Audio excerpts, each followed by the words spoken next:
Merci de me recevoir, de m'accueillir. Quelques minutes. Est-ce que vous voulez bien prendre ce temps? Simplement quelques minutes pour que nous partagions ensemble cette prière. Oui, car là, 2 ou 3 sont assemblés.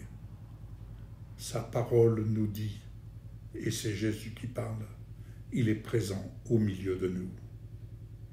Alors, je vous encourage à écouter, à faire cette prière, à exprimer cette prière. Et cette prière, c'est la parole. C'est la parole. Nous parlons la parole. Amen. Prions ensemble. Béni soit Dieu le Père de notre Seigneur Jésus-Christ, le Père des miséricordes et le Dieu de toute consolation, qui nous console dans toutes nos afflictions, afin que par la consolation dont nous sommes l'objet de la part de Dieu, nous puissions consoler ceux qui se trouvent dans quelque affliction. 2 Corinthiens 1, versets 3 et 4.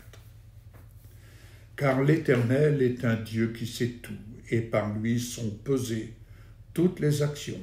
1 Samuel 2, verset 3. L'arc des puissants est brisé, et les faibles ont la force pour ceinture. 1 Samuel 2, verset 4. De la poussière, il retire le pauvre. Du fumier, il relève l'indigent, pour les faire asseoir avec les grands. Et il leur donne en partage un trône de gloire. Car à l'Éternel sont les colonnes de la terre, et c'est sur elles qu'il a posé le monde. 1 Samuel 2, verset 8.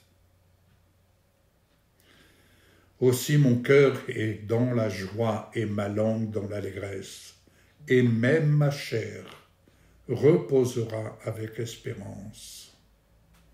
Car tu n'abandonnes pas mon âme dans le séjour des morts. Et tu n'as pas permis que ton Saint Jésus-Christ voie la corruption.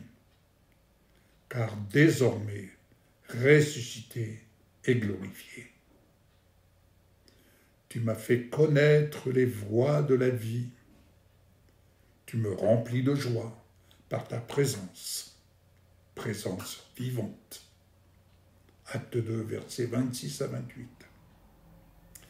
Alors, à plus forte raison, maintenant que je suis justifié par son sang, je suis sauvé par lui de la colère. Car si, lorsque j'étais ennemi, j'ai été réconcilié avec Dieu par la mort de son Fils, à plus forte raison, étant réconcilié, je suis sauvé par sa vie.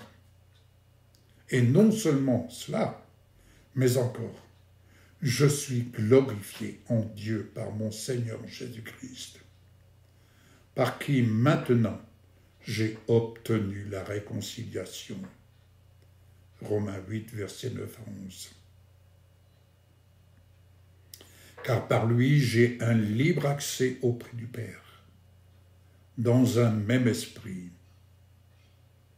Ainsi donc, je ne suis plus au nombre des étrangers, ni des gens du dehors, mais je suis concitoyen des saints, gens de la maison de Dieu. Éphésiens 2, 18, 19. Car Dieu a voulu que toute plénitude habite en Jésus-Christ, son Fils bien-aimé, Seigneur de ma vie. Il a voulu par lui me réconcilier avec lui-même en faisant la paix par lui, par le sang de sa croix. Car nous qui étions autrefois étrangers et ennemis par nos pensées et par nos mauvaises œuvres, il nous a maintenant réconciliés par sa mort dans le corps de sa chair, pour nous faire paraître devant lui, saints irrépréhensible et sans reproche, si du moins nous demeurons fondés et inébranlables dans la foi, sans nous détourner de l'espérance de l'Évangile que nous avons entendu et qui a été prêché à toute créature sous le ciel et dont, par grâce, j'ai reçu son témoignage. Oui, Seigneur, je me réjouis dans mes souffrances pour vous, bien-aimés, et de ce qui manque aux souffrances de Christ. Je l'achève dans ma chair pour son corps qui est l'Église. Colossiens 1, 19 à 24. C'est aussi pour cela que Jésus peut sauver parfaitement ceux qui s'approchent de Dieu par lui, étant toujours vivant pour intercéder en leur faveur, en votre faveur. Hébreux 7, verset 25.